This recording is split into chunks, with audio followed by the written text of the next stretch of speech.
Find the value of the following expression: log sine 40 into log sine 41 into log sine 42 into all the way to log sine 100. So pain, right?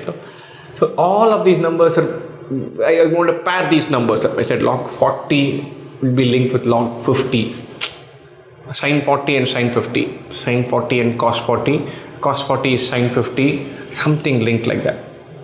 There's something funny here. I just couldn't find anything here, except if you think about it, log sine 90 is log 1 to any base is 0. One of the terms here is 0, the product is 0. Done.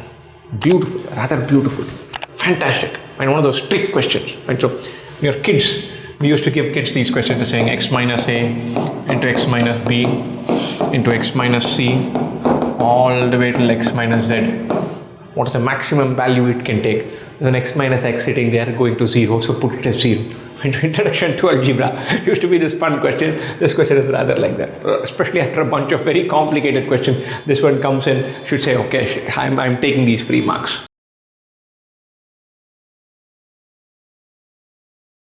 Hush.